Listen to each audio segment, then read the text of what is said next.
गुजरात में मिलावट माफिया और गैर मयारी खुराक फरोख्त करने वालों की शामत आ गई। Deputy director Punjab food authority Rizwan Saeed की खसूसी हिदायत पर ज़िला भर में खुराक के मयार को यकीनी बनाने के लिए एक वसी पैमाने पर इंस्पेक्शन मुहिम का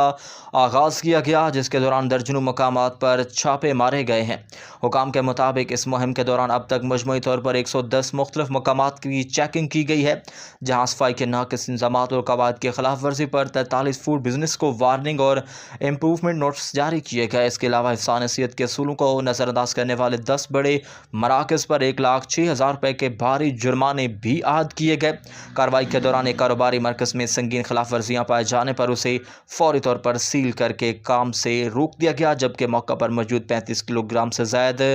ऐसी अशिया भी कब्जे में ली गई जो न सिर्फ ज़ैदुल मयाद थी बल्कि इंसानी सेहत के लिए इंतहाई मुज़र थी।